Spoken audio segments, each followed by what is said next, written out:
चलिए आज बात कर लेते हैं drugs acting on cardiovascular system. ये डी फार्मा फार्माकोलॉजी का यूनिट 5 है, जिसमें हम आज बात करेंगे एंटी हाइपरटेंसिव ड्रग्स के बारे में कि ऐसे ड्रग्स जो हमारे सीवीएस पे काम करती है। कार्डियोवास्कुलर सिस्टम में हमारा क्या क्या आता है? देखो, हार्ट आता है, ठीक है, ब्लड वेसल्स आते हैं जिसमें आर्टरीज, कैपिलरीज, वीन सब आ जाती है, ठीक है।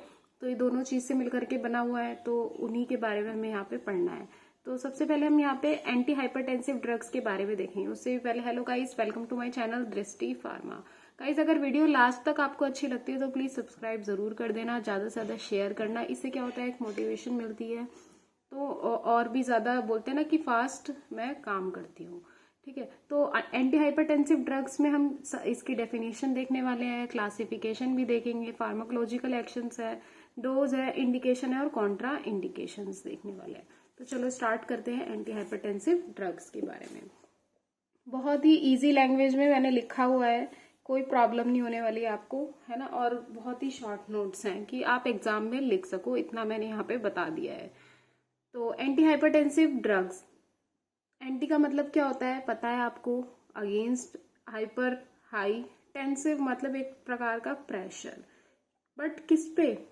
हमारी ब्लड वेसल्स पे, ठीक है। तो ब्लड पे जो प्रेशर लग रहा है वेसल्स पे, तो वो ही क्या है?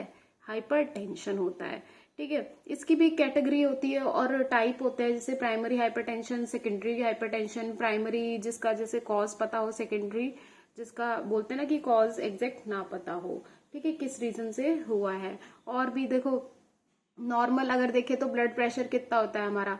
120/80 रहता है ना। 120 सिस्टोलिक है और 80 हमारा डायस्टोलिक है। अगर इससे ज्यादा बढ़ गया है तो अलग अलग टाइप के बोलते हैं ना कि सीवियर है, माइल्ड है हाइपरटेंशन, तो उस केस में उनको कैटेगराइज किया गया है। उतना आपको यहाँ पे नीड नहीं है, बस नॉर्मल पता होना चाहिए। तो देखो, medicine that act against high blood pressure, ऐसी दवा जो किसके अगेंस्ट में काम करेगी? हाई ब्लड प्रेशर के, वो ही क्या होती है? एंटी हाइपरटेंसिव ड्रग्स होती हैं। दीज आर दोज मेडिसिन, ये वो मेडिसिन है जो प्रोटेक्ट करती है हार्ट को, ब्रेन को, किडनी को by reducing high blood pressure, जो हाई बीपी है उसको कम करके, ठीक है, किडनी को, हार्ट को और हमारे ब्रेन को प्रोटेक्ट करते हैं। उसके अलावा ये वो मेडिसिन हैं जो क्या करते हैं, these are medicine that lower, जो कम कर देती है और कंट्रोल करती है हाई ब्लड प्रेशर को, हेल्पिंग टू प्रिवेंट, इससे क्या होता है? हार्ट अटैक नहीं आता। हार्ट अटैक में क्या होता है? ब्लड सप्लाई नहीं हो पाती अच्छे से, तो जो हार्ट की मसल्स है वो डैमेज होना स्टार्ट हो जाती हैं, ठीक है। और स्ट्रोक, ब्रेन तक जो ब्लड की सप्लाई नहीं हो पाती है ना, ऑक्सीजन नहीं पहुंच पाता, तो वो स्ट्रोक होता है और जिससे ब्रेन के सेल्स जो होते हैं वो डैमेज होने लग जाते हैं। Kidney damage and other complications, तो ये वो मेडिकेशंस हैं जो इन्हीं सब बीमारियों से बचा रही हैं। तो अब क्लासिफिकेशन देख लेते हैं पूरा अच्छे से।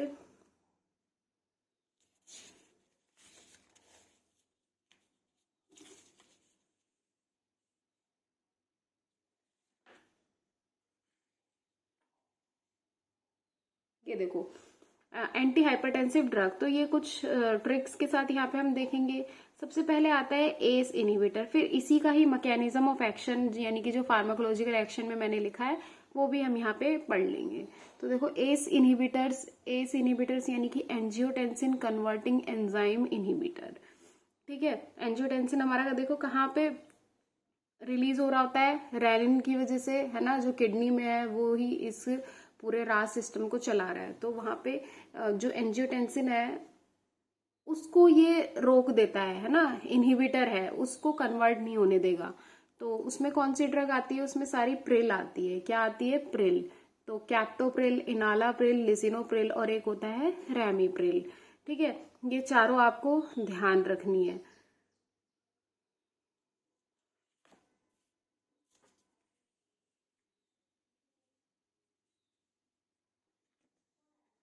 साथ साथ इसका मैकेनिज्म ऑफ एक्शन देखो, एस इनहिबिटर्स का। तो ये क्या करते हैं? एंजियोटेंसिन कन्वर्टिंग एंजाइम इनहिबिटर्स होते हैं। ये एक्ट करते हैं कैसे? इनहिबिट करके एंजियोटेंसिन कन्वर्टिंग एंजाइम को। तो कैसे? अगर देखो, अगर एंजाइम होता मान लो, तो क्या होता है? एंजियोटेंसिन 1 से 2 में कन्वर्ट हो जाता। जब ये 2 में कन्वर्ट होता, फिर उसके बाद बीपी राइज हो जाता, बीपी बढ़ जाता, है ना। बट अब ये जो एस इनहिबिटर्स हैं ये क्या कर रही है, इसी प्रोसेस को रोक दे रहे हैं। जैसे कि कैप्टोप्रिल हमारी ड्रग हो गई है ना, एग्जाम्पल के लिए ले लिया है, तो एंजियोटेंसिन 1 से 2 नहीं बन पाएगा। यही एस इनहिबिटर्स का काम होता है।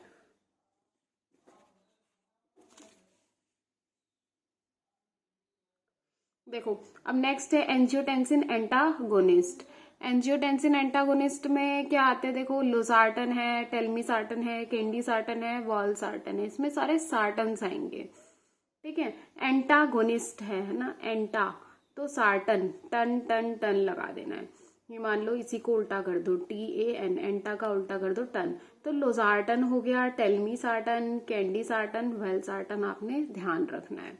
अब इनका मैकेनिज्म ऑफ एक्शन देखते हैं।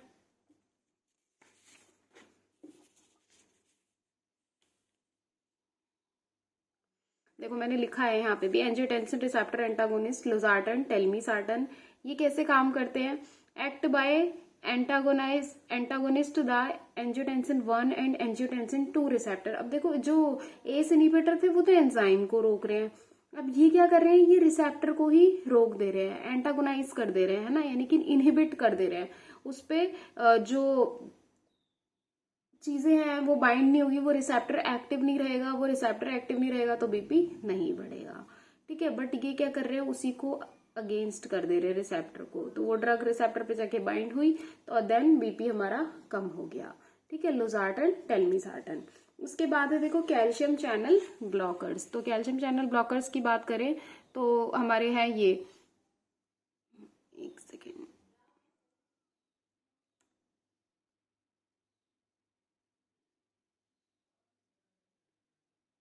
तो देखो इसमें क्या है हमारा, सबसे पहले है फिनाइल एल्काइल अमीन। तो फिनाइल एल्काइल अमीन में आता है वेरापैमिल। आप ये जो तीनों कैटेगरी है इनको एक साथ भी लिख सकते हो, बट मैंने अलग अलग लिखा है, इससे आपका भी अच्छा इंप्रेशन पड़ेगा। ठीक है, जो भी आपकी कॉपी चेक करेगा एग्जाम में। तो फिनाइल एल्काइल अमीन में आता है वेरापैमिल। क्या आता है, वेरापैमिल। तो वेरापैमिल देखो हम याद तो कर लेते हैं, वेरापैमिल भी, डिल्टियाजैम भी, बट क्या होता है, कंफ्यूजन होती है कि कौन सा किसके अंदर आ रहा है। तो आपको इसको याद रखने के लिए क्या करना है, देखो अल्काइल अमीन आ रहा है ना, तो इसमें एमीन, एमिल आ रहा है। ठीक है, एमिल, तो वेरापैमिल हो जाएगा। बेंजोथायाजेपिन, तो देखो टिया आ रहा है ना, तो दिल, इसको भी ऐसे याद रखो, दिल्थियाजैम। डिल्टियाजैम को अगर आप दिल्थियाजैम की तरह याद करोगे तो बेंजोथायाजेपिन इसमें आ रहा है, थाया वर्ड, तो वो हो जाएगा यहाँ पे। अब डाईहाइड्रोपिरिडीन्स आ रहे हैं, पिरिडीन यानी कि सब में लास्ट में डी इन इन इन आ जाएगा, तो निफेडिपिन, एम्लोडिपिन और फेलोडिपिन हो जाएंगे। ठीक है, सारे डिपीन्स आ जाएंगे यहाँ पे। आप चाहो तो इनको एक साथ सिर्फ ये एम्लोडिपिन, फेलोडिपिन, है ना, निफेडिपिन, यही लिख सकते हो बस। ठीक है,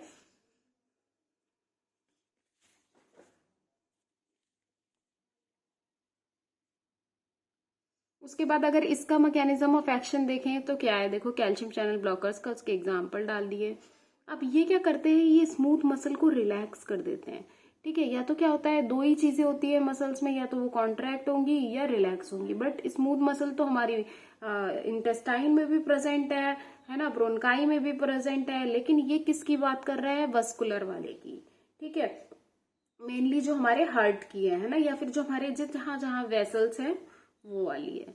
तो स्मूथ मसल वस्कुलर्स की, यानी कि आर्टरीज की, वीन्स की। ठीक, तो उनको रिलैक्स कर देगा। अब जब वो रिलैक्स होंगी तो क्या होगा, हार्ट रेट भी क्या हो जाएगा, कम हो जाएगा, यानी नेगेटिव क्रोनोट्रॉपिक बोलते हैं इसको, हार्ट रेट को कम हो जाना। पॉजिटिव लिखा होता तो बोलते बढ़ रहा है। आइनोट्रॉपिक, फोर्स ऑफ कॉन्ट्रैक्शन, अब जब रिलैक्स हो रही है तो आइनोट्रॉपिक इफेक्ट भी क्या होगा, नेगेटिव में जाएगा। ड्रोमोट्रोपिक यानी कि जो इम्पल्स जनरेट होती है, कंडक्शन हार्ट में चल रहा होता है ना, वो भी क्या होता है, नेगेटिव जाता है। सब कुछ कम कर देता है कौन, calcium channel blockers.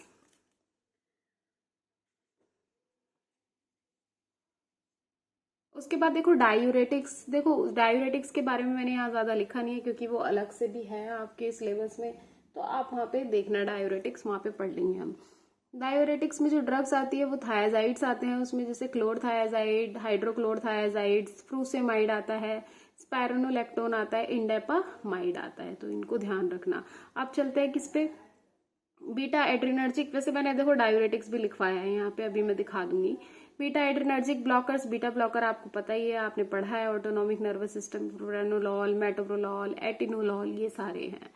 Alpha blockers में क्या है, प्राजोसिन है ना, इसके लिए कोई ट्रिक की जरूरत नहीं है, लॉल लॉल करके याद रखना है, प्रोप्रानोलॉल है ना, ठीक है। अल्फा में प्राजोसिन, टेराजोसिन और फेंटोलामीन आएंगे, जोसिन आते हैं अल्फा वाले में। और सेंट्रल सिंपैथोलाइटिक्स में क्या है, देखो जो सेंट्रली एक्ट करेंगे ब्रेन के थ्रू, तो उसमें आता है क्लोनिडिपिन और मिथाइल डोपा। और वेजोडाइलेटर्स हमारे होते हैं दो टाइप के, देखो आर्ट्रियोलर, आर्ट्रियोलर में क्या है, आर्ट्रियोलर में हाइड्रोलाजीन है, मिनॉक्सिडिल है और डायजॉक्साइड है। और जो ये वाला है ना सोडियम नाइट्रोप्रोसाइड, ये एट्रियोविन्योलर है ना, ये दोनों पे काम करता है। वैसे यहाँ विन्योलर लिखा है, आप ध्यान रखना, एट्रियोविन्योलर सोडियम नाइट्रोप्रोसाइड ड्रग है, बहुत इंपॉर्टेंट ड्रग है। तो क्लासिफिकेशन हो गई है, अब फार्माकोलॉजिकल एक्शन इनके भी देख लेते हैं।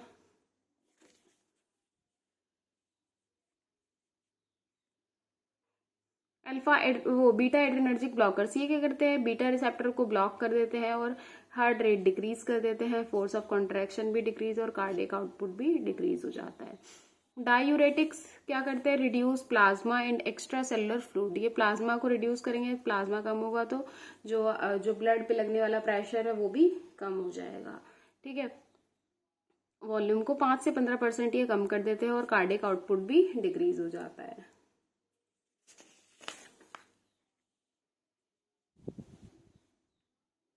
उसके बाद डोज देखो, सबसे पहले एस इनहिबिटर इनालाप्रिल की 5 mg, ये ज्यादातर 5 mg, एम्लोडिपिन वगैरह जो होता है, जो कैल्शियम चैनल ब्लॉकर्स हैं, ये सब भी कितने 5 mg 10 mg, इससे ज्यादा डोज नहीं दी जाती है ना। देखो बोल रहा है अप टू 20 mg हम पर डे दे सकते हैं।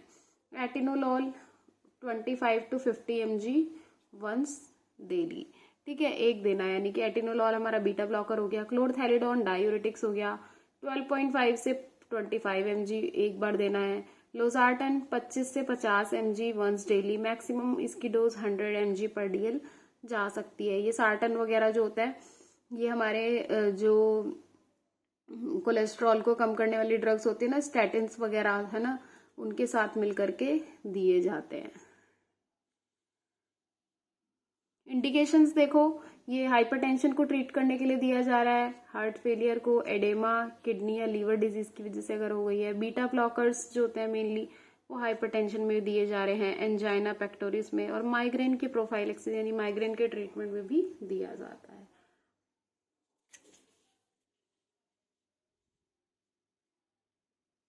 देन कॉन्ट्राइंडिकेशंस देखो तो एस इनहिबिटर्स को हमें पोटेशियम स्पेरिंग डायूरेटिक्स के साथ नहीं देना है, अवॉइड करना है। क्यों? क्योंकि पोटेशियम की मात्रा बहुत ज्यादा बढ़ जाएगी, डेंजरस हाइपरकेलेमिया जैसी कंडीशन डेवलप हो जाएगी, ठीक है। एस इनहिबिटर्स को लिथियम के साथ भी नहीं देना है, क्या क्यों? इससे क्या होगा, ये क्या करते हैं, एलिमिनेशन रोक देते हैं एस इनहिबिटर्स लिथियम का, और जिसकी वजह से टॉक्सिसिटी बढ़ जाती है। एस इनहिबिटर्स को एनसेड्स ड्रग के साथ भी नहीं देना है, यानी जो डाइक्लोफिनेक वगैरह हो गए, सिक्लोफिनेक हो गए, एस्पिरिन हो गया, है ना, उसके साथ भी नहीं देना है। क्यों? क्योंकि ये एनसेड्स क्या करते हैं, एंटी हाइपरटेंसिव इफेक्ट जो होता है उसको डिक्रीज कर देते हैं एस इनहिबिटर का, by retaining water and salt को रिटेन करके, ठीक है। एस इनहिबिटर्स को एंटा एसिड्स के साथ भी नहीं देना है। क्यों? क्योंकि जो एंटा एसिड होते हैं वो जो कैप्टोप्रिल की बायो अवेलेबिलिटी है ना, उसका जो अमाउंट है हमारे सिस्टम में, सिस्टमिक सर्कुलेशन में, वो डिक्रीज कर देते हैं। कौन? एंटा एसिड। तो ये चारों चीजें आपको ध्यान रखनी है। कॉन्ट्रा मतलब अगेंस्ट, जो इंडिकेशन यानी देते हैं, और कॉन्ट्रा मतलब अगेंस्ट में नहीं, उसे हमें नहीं देना है। तो इन 4 केस में अवॉइड करना है। मेनली एस इनहिबिटर्स का यहाँ पे बताया गया है, तो अगर आप ये भी एग्जाम में लिख दोगे तो चल जाएगा, ठीक है। तो गाइस वीडियो कैसी लगी कमेंट में ज़रूर बताना, और क्या हमें चेंजेस करने चाहिए, क्या एडिट करना चाहिए इसके अंदर, कि भाई आपने ये वाला पार्ट कंप्लीट नहीं कराया, जो भी है। अगर आपको लग रहा है कि पेपर के पॉइंट ऑफ व्यू से कंटेंट भी सही नहीं है तो आप बता सकते हो कमेंट में। So thank you.